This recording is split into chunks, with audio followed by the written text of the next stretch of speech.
Star Wars, a galaxy far, far away, with 11 live action movies. What are my rankings? Which one of them are good? What's the best one? What do I think of them? That's coming up next. First, if you want a free ebook, Epic Fantasy ebook, go in the description and click on that link. Remember to subscribe to this channel for more great content. Now let's get to it.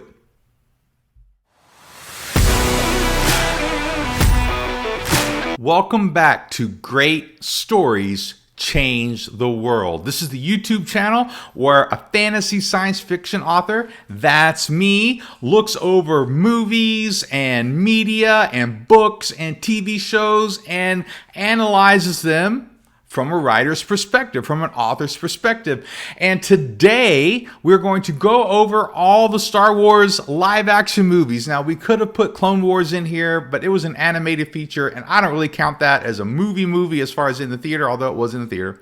I get it. We're going to do the live action movies that came out in the theaters, and I'm going to rank them. Now, it is no secret I am a huge Star Wars fan, and George Lucas, let's give him some credit. Man, he changed the way we tell stories. He changed the way we look at science fiction, the way we look at action adventure, storytelling in a big way, and special effects. This isn't about how great George Lucas is, but this is an amazing universe. And not only have I watched all the movies, obviously, I've seen all the TV shows, I've watched all the animated stuff, I've watched all the specials. I even remember watching the Christmas special live on TV when I was a kid. I love Star Wars. I'm a huge fan. But that doesn't mean everything that Star Wars has come out with is good. Like, it's a great universe. I've read a lot of the books, right? Forgot to mention that. Comic books. I had toys, all of it. But that doesn't mean that everything that comes out of this property is awesome. And so I'm going to go into the top 11. I'm going to go from 11 to 1, all right? So without any further ado, let's get into it, all right? Starting with number 11, we have The Last Jedi, all right? This was the second in the sequels. And let me just say, this is an awful movie. And if it wasn't for Star Wars, I never would have watched it. I've only watched it once. I might have watched it twice, just because I think I had two different tickets at two different times to the theater. But this is the only Star Wars movie I do not own a physical copy of because it is that bad. I just can't tell you how many problems there are with this movie. From a writer's perspective, they have some great characters that they just didn't do anything with. They have whole storylines that just not only do they not make sense, the storylines, but then they don't do anything with the characters and they don't resolve well. It's like they've just wasted our time for a third of the movie. So there's just a lot of problems with this movie.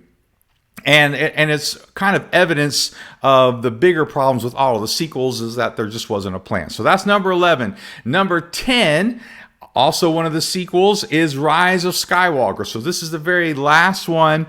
And again, because there wasn't a plan, obviously there wasn't a plan. Whoever, Abrams or whoever was putting this together, Kathleen Kennedy, they didn't do what all the other Star Wars trilogies, well, the other two, the prequels and the original, there wasn't a plan. There wasn't a scope to follow. They just kind of made it up as they went along, and it's just a mess. And so you kind of see a lot of that here with Rise of Skywalker, where there's some great moments and there's some cool moments that I really enjoyed.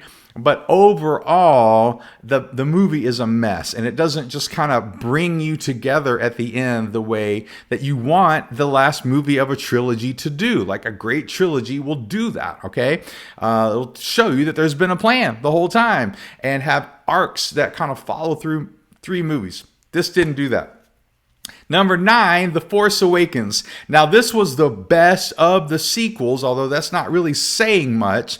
But at least this gave us hope, right? This is the best as far as like we introduced a great character. I love Finn as a character. And one of the greatest tragedies in the Star Wars universe is they didn't do anything with the guy. The guy is a great character, former stormtrooper and a person of color. And it's just, he had a great character, story and everything. they just didn't do anything with them. Rey was kind of cool. They brought back a lot of the originals, and of course, there was a lot of nostalgia. But of course, it's just a copy where there's a whole nother Death Star and the trenches and the whole thing. And so it's really not that great of a movie overall, but it does have some great moments. And so I dig this one a little bit. Number 8, we have The Phantom Menace, all right? Hey guys, let's go back to the Star Wars universe after years, and we've been begging for more Star Wars, and there's great special effects now. Let's do a lot of politics and political maneuvering and trade embargoes. That's exciting. This had its issues as well, and this was George Lucas. You can't blame it on Kathleen Kennedy or Disney or anybody. This is straight up George Lucas. And this one beats out the other ones because at least it's George Lucas, and at least we get one of the best, if not the best, lightsaber battles in the whole of Star Wars. The whole Qui-Gon Jinn, Obi-Wan, Darth Maul, that whole thing, the Duel of the Fates, the music. This puts this at least, out of the end here. This brings it up into the forefront from the sequels for me. But there it is. Number 7, we have Solo. I actually really like this one. And there's a lot of parts of it that I do like. In some ways, if there had been a couple different elements, I might have put it higher. But this one beats out The Force Awakens and definitely with all the other sort of sequels. This beats it because guess what? Han Solo shot first. And there was just some great elements to this movie. Acting is kind of so-so. It's a little predictable here and there. But I really did kind of like this movie a lot. It's definitely fun. Now we're getting into number 6. We're getting into Attack of the Clones. Now, the movies are getting progressively better, obviously, as we're going down the list. Attack of the Clones had its issues as well. And yet, at least we get a lot of backstory. We get some character development with Anakin and Obi-Wan, and you get a little bit better sort of elements of kind of the rise of Darth Sidious, and we got Yoda and a lightsaber. We had some great lightsaber scenes and lightsaber battles, and we got to see Yoda. Man, I remember being in the theater and people standing up and cheering on opening night when Yoda started just going to town with a lightsaber, man. Like, that puts it right all up there, okay? You also had Jango Fett, and that whole battle was really cool.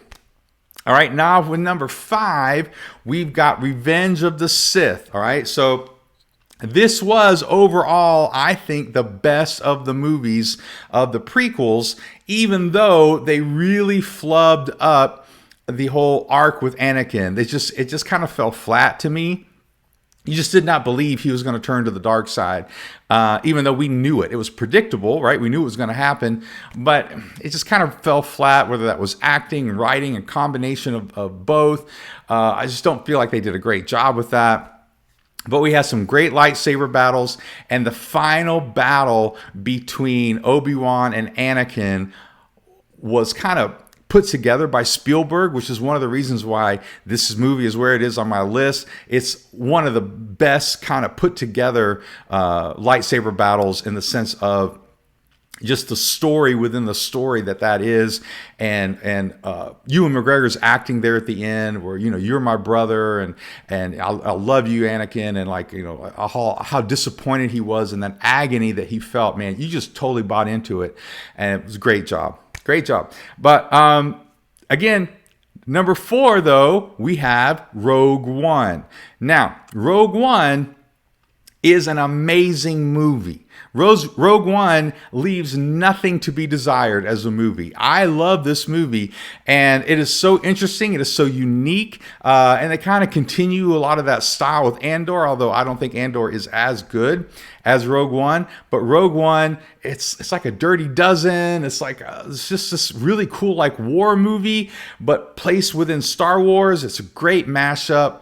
And I thought they did a great job. So Rogue One comes in at number 4, and it's the best Star Wars movie outside of the original 3. It just is on so many different levels: acting, writing, and all that sort of stuff. It's what you want out of a great Star Wars movie.